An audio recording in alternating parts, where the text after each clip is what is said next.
First of all good morning everybody. આપણે last લેક્ચરમાં 11th કેમેસ્ટ્રીની વાત કરવાની છે. 12th નહીં, 11th કેમેસ્ટ્રી. એમાં લાસ્ટ લેક્ચરમાં આપણે મોલ કન્સેપ્ટ એટલે કે મોલ સંકલ્પના જોઈ હતી અને મોલર માસ વિશે ચર્ચા કરી હતી. આજે જોવાનું છે પર્સન્ટેજ કમ્પોઝિશન. આજનો ટોપિક છે પરસેન્ટેજ કમ્પોઝિશન એટલે કે ગુજરાતીમાં કહેવાશે આપણે કે બંધારણીય ટકાવારી. બંધારણીય ટકાવારી. હવે આ બંધારણીય ટકાવારી શોધવાનું કારણ, સપોઝ કોઈ સંયોજન આપેલું હોય તો તેમાં રહેલા તત્વો, હવે તત્વો કયા છે એ તો ખબર પડે, પરંતુ એમાં રહેલા એ તત્વોનું પ્રમાણ કેટલું છે તો એ ફાઇન્ડ આઉટ કરવા માટે આ બંધારણીય ટકાવારી અથવા composition, percentage composition find out કરવામાં આવે છે. હવે એના પહેલા બે સૂત્રો આપણે યાદ રાખવા જેવા છે કે આગલા લેક્ચરમાં મોલની વાત કરી હતી. મોલનું સૂત્ર, બે સૂત્ર છે. એક છે મોલ બરાબર વજન એટલે કે વેટ બાય અણુભાર, વેટ બાય વજન ભાગ્યા અણુભાર, અથવા weight divide by molecular weight. આ રીતે દર્શાવશે વેટ બાય મોલેક્યુલર વેટ. તો મોલ, કોઈ પણના મોલ ફાઇન્ડ આઉટ કરવા. હવે લાસ્ટ લેક્ચરમાં આપણે ચર્ચા કરી કે એક મોલમાં રહેલા અણુ પરમાણુ આયન અથવા ઘટકોની સંખ્યા 6.022 ગુણ્યા 10⁻23 અણુ હોય, જેને એવોગાડ્રો પણ કહેવામાં આવે છે. હવે મોલ, કોઈ પણના મોલ આપ્યા હોય તો વજન ભાગ્યા અણુભાર, આ સૂત્ર. હવે આપણે પર્સન્ટેજ કમ્પોઝિશનની વાત કરવાની છે તો એના માટેનું સૂત્ર છે કે તત્વની દળ ટકાવારી. તત્વની દળ ટકાવારી અથવા પર્સન્ટેજ કહેતો બી ચાલે. તત્વની દળ ટકાવારી તો સંયોજનમાં રહેલા તત્વનું દળ, એટલે કે એક્ઝામ્પલ લઈશ એટલે ઇઝીલી ખબર પડશે. સૂત્ર ખાલી યાદ રાખજો. સંયોજનમાં રહેલા તત્વનું દળ ડિવાઈડ બાય સંયોજનનું મોલર દળ, એટલે કે આખું સંયોજન આપ્યું હોય તો એનું મોલર દળ અપન સંયોજનનું મોલર દળ, જેને મોલર માસ પણ કહે છે. શું કહે? મોલર માસ. અને તત્વનું એટોમિક દળ, એટોમિક માસ અપન બરાબર ઇન્ટુ 100. આ યાદ નહીં રાખો, આવું નહીં લખો તો બી ચાલશે. મોલર દળ યાદ રાખો, સંયોજનનું મોલર દળ ઇન્ટુ 100. કેમ કે આપણે શું કરવાનું છે? ટકાવારી ફાઇન્ડ આઉટ કરવાની છે. હવે એક ઉદાહરણ લઉં તો ખબર પડશે કે પાણી H2O, કોનું ઉદાહરણ લઈશું આપણે? પાણી. તો પાણીમાં રહેલા ઇન્ટુ 100, આમ કરી દઉં છું, ઇન્ટુ 100 બરાબર છે. H2O માં રહેલા તત્વોના કમ્પોઝિશન અથવા બંધારણીય સંઘટકતા શોધો. H2O માં રહેલા તત્વોને પર્સન્ટેજ કમ્પોઝિશન અથવા પર્સન્ટેજ એટલે કે બંધારણીય ટકાવારી શોધો. બરાબર છે. H2O હવે સૂત્ર એવું છે તત્વની ટકાવારી. હવે એમાં આ સંયોજનમાં બે તત્વો છે, એક હાઇડ્રોજન છે અને બીજું કોણ છે? ઓક્સિજન. બરાબર. હવે પહેલું પાણીનું મોલર દળ. મોલર દળ એટલે કે એના આણ્વીય દળ જેટલું વજન. તો લખું છું મેં H2O નું મોલર દળ ઇક્વલ ટુ H2O 2 હાઇડ્રોજનનું પરમાણ્વીય દળ પ્લસ 1 ઓક્સિજનનું પરમાણ્વીય દળ. 2 હાઇડ્રોજનનું પરમાણ્વીય દળ કેટલું છે આપણા જોડે? એક જ આવે, હાઇડ્રોજનની સંખ્યા 2 છે. બરાબર. ઇન્ટુ 1 ઓક્સિજનનું પરમાણ્વીય દળ, એટોમિક માસ. એટોમિક માસ કેટલું થશે? મેં કીધું તું 1 થી 20 સુધી રેડી કરી દેજો.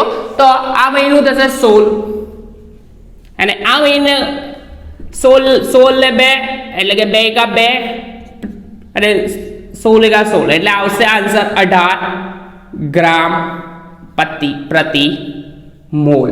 બરાબર.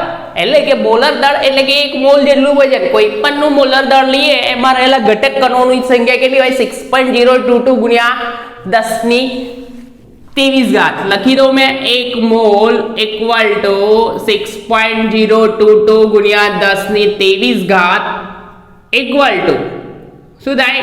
મોલર દળ. કોઈ પણ સંયોજન હોય તેનું મોલર દળ બરાબર એમાં રહેલા ઘટકોની સંખ્યા કેટલી હોય? 6.022 ગુણ્યા 10⁻23.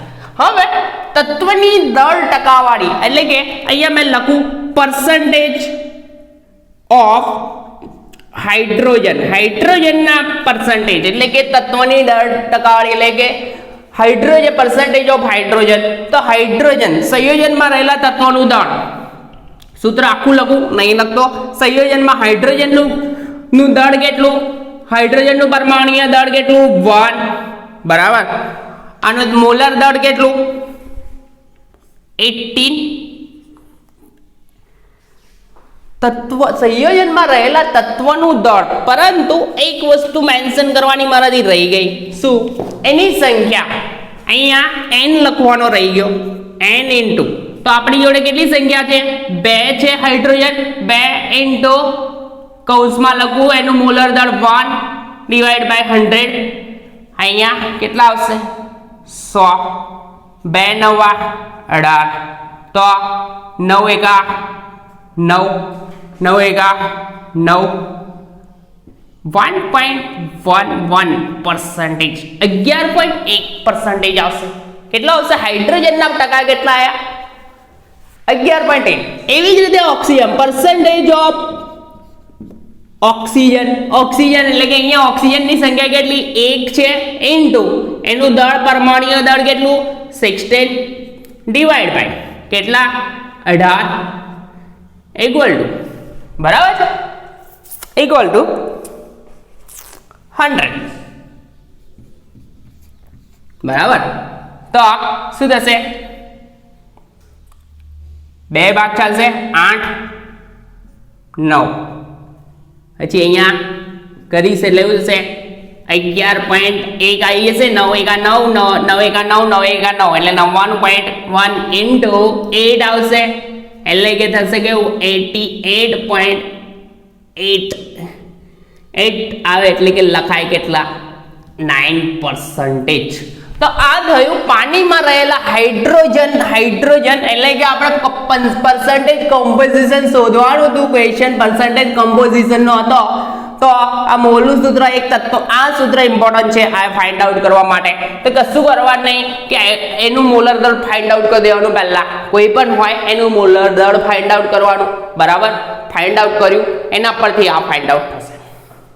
તો હાઇડ્રોજનની સંખ્યા કેટલી હતી? 2 ઇન્ટુ એનું મોલર પરમાણ્વીય દળ કેટલું? 1 ઇન્ટુ ડિવાઇડ બાય એનું મોલર દળ છે સૂત્ર.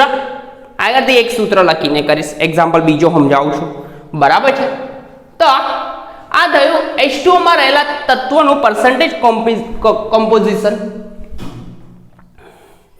બીજો પોઈન્ટ જોઈએ આપણે કે ઇથેનોલ. ઇથેનોલ આપણે આ સૂત્ર ભૂસું છું મેં. C2H5OH C2H5OH ક્વેશ્ચન ઇથેનોલ શું કહેવાશે ને ઇથેનોલ માં બંધારણીય ટકાવારી શોધો બંધારણીય ટકાવારી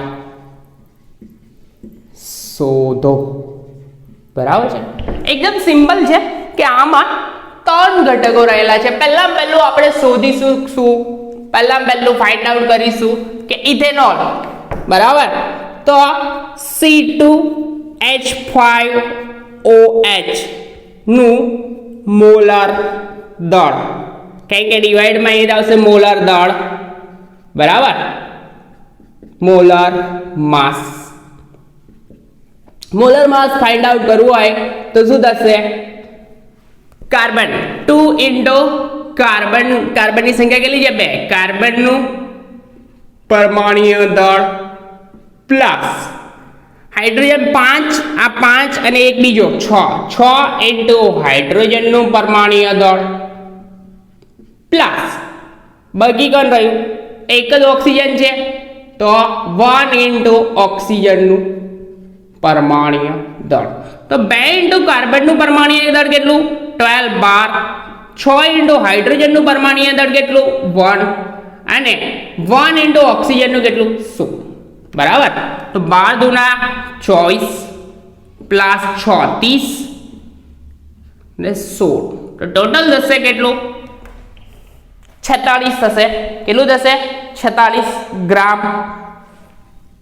46 ગ્રામ બરાબર તો આ ભાઈ C2H5OH ઇથેનોલ નું આવ્યું આટલું હવે પરસેન્ટેજ કમ્પોઝિશન તો પરસેન્ટેજ ઓફ કાર્બન બરાબર તો કશું નહીં n ઇન્ટુ તત્વનું પરમાણુય દળ ડિવાઇડ બાય મોલર દળ સંયોજનનું મોલર દળ ગુણ્યા 100 આવું છે સૂત્ર તો આપણી જોડે સંખ્યા કેટલી છે આ ભાઈની કાર્બનની સંખ્યા કેટલી 2 એનું પરમાણુય દળ કેટલું છે 2 ઇન્ટુ 12 ડિવાઇડ બાય અહીંયા કેટલું મોલર દળ આપણી જોડે આવ્યું હતું 46 ઇન્ટુ 100 કેલ્સી મારશો આન્સર આવશે આન્સર છે અંદર બુકમાં 52.14% કેટલા 52.4% ખબર પડે એકદમ સિમ્પલ એવી જ રીતે બીજું છે કાર્બનનું ફાઇન્ડ આઉટ કર્યું એવી જ રીતે આ પૂછું છું બરાબર સ્ક્રીનશોટ લઈને લખી લેજો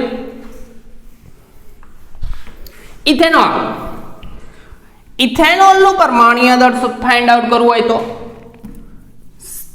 ઇથેનોલમાં હવે carbon percentage of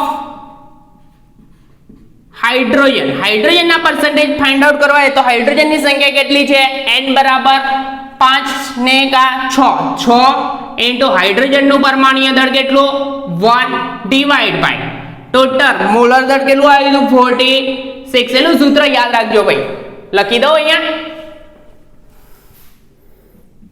percentage of તત્વ કોઈ બી હોય બરાબર તો n ઇન્ટુ તત્વનું દળ જે તત્વનું ફાઇન્ડ આઉટ કરવું કે તત્વનું દળ ડિવાઇડ બાય મોલર દળ આપણે ફાઇન્ડ આઉટ કરવાના છે શું છે પરસેન્ટેજ તો ઇન્ટુ 100 કરી દેવાના બરાબર સૂત્ર લખી રાખ્યું છે ઉપર તો બરાબર આ સૂત્ર ફોલો કરવાનું છે એકદમ સિમ્પલ છે જોઈ લેજો બરાબર છે આ સૂત્ર છે તો પરસેન્ટેજ ઓફ હાઇડ્રોજન અંદર હાઇડ્રોજન કેટલા 6 એનું પરમાણુય દળ 1 ટોટલ આપણે 100% ફાઇન્ડ આઉટ કરે એટલે 100 વડે મલ્ટીપ્લાય કરવા પડશે તો આનો આન્સર આ ભાઈનો આવે કેલ્સી મારો તો આવશે આન્સર કેટલો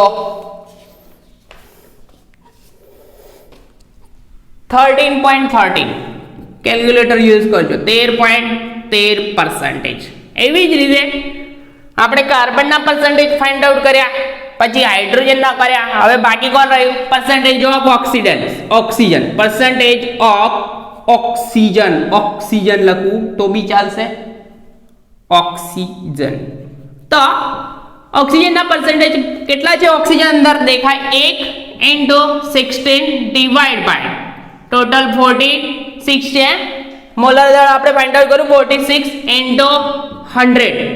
આન્સર આવશે, કેલ્શિયમ આન્સર કેલ્ક્યુલેટર યુઝ કરજો, તો 34.73%. 34.73%. બરાબર છે. હવે આ ઇમ્પોર્ટન્ટ છે, બંધારણીય ટકાવારી ફાઇન્ડ આઉટ કરવાની ઇમ્પોર્ટન્ટ છે. તો મેં કેટલાક એક્ઝામ્પલ ઉદાહરણમાં આલીશ, ઉદાહરણમાં આપું છું તો ફાઇન્ડ આઉટ કરી લેજો. એકદમ સિમ્પલ છે, તો અમને આવડી જાય એવા જ છે. બરાબર છે. તો મેં લખું છું ઉદાહરણમાં કેટલાક એક્ઝામ્પલ. તો એક્ઝામ્પલ પહેલો લખું છું NaOH સોડિયમ હાઇડ્રોક્સાઇડ. બીજો મોલર દર તો ગણતા આવડશે, ઈઝી છે. Na23 ઓક્સિજન 16 હાઇડ્રોજન 1 એટલે કે ટોટલ 40 થશે. બીજો આપું કેલ્શિયમ કાર્બોનેટ. ત્રીજો છે ગ્લુકોઝ C6H12O6 ને ચોથો